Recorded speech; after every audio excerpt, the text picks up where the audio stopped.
So in the past, we covered the story of the Church of England leader, or Anglican church leader, basically admitting that he's agnostic, which I thought was fascinating. How can you be a leader of a church but say, not so sure on that whole God thing?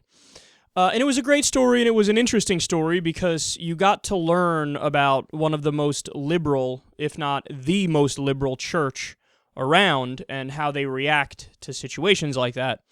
Well, today we have a similar story. Jane Ozane, one of the Church of England's biggest campaigners, announced that she's gay.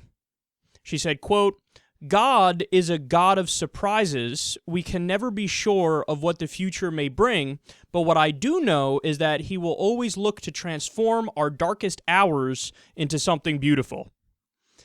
Now, in the past, she didn't have this belief. In fact, she tried to literally, quote, subject herself to a form of conversion therapy where clergy tried to cast out a sexual orientation they deemed demonic. So she bought into the whole, oh, this is really bad, God hates me as a result of it, and I have to try to cast out these demons, like this is a fucking movie. So she bought into that at one point, and she said that it didn't work at all.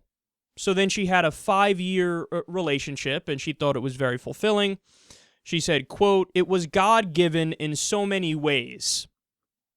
So she went from thinking God hated her sexual orientation and thought it was terrible and it would damn her to hell and it's demonic, to thinking that God gave her same-sex relationship. So what do we make of this? Well, I think, number one, it's a step in the right direction for society.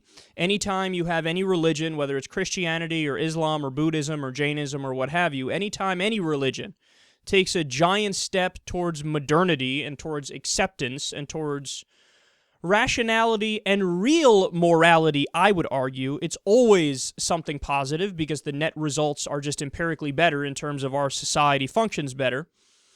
But at the same time, we can't forget that it is a step away from being consistent with the teachings of the Holy Book. See, this is the massive catch-22 that you get when you have people with a secular humanist morality call themselves of a particular religion. The fear is that you're always going to have somebody who's going to come along, read the Holy Book, whichever one it may be, if it's the Bible or if it's the Quran or the Bhagavad Gita or whatever, and then they believe it. And then they turn around and they tell all the liberal religious folks that their interpretation is wrong and that they have the real interpretation and they have the literal text to back them up. So that's the fear about religion. I've always been caught in the middle on these kinds of stories where you essentially have a religion move in the right direction. But then again, when that happens, it's inevitable that religion is going to stay around a little bit longer. Because it's this idea of you either modernize yourself or you go extinct. If your religion holds on to its rigid, crazy, backwards dogma for too long, it'll go extinct faster because people go, that's really bullshit, and they're hateful, and they're bigots, and they're intolerant, and I want nothing to do with them. So it's almost like a move that makes it so that there's a lifeline in the future for different religions to continue. So again, I'm split over it. I'm split because it's good for society. It's obviously better the more accepting people are and the more open-minded religions are and the more tolerant religions are. It's empirically good, but in terms of, is it better for the long run? I don't know. Because again, in the long run, I think it's better when we move away from religion, and it's easier to totally move away from religion if they hold on to their rigid dogmas, and then secular humanist folks come along and say, you have to reject the whole thing because the whole thing is irrational. Look at how these guys are acting.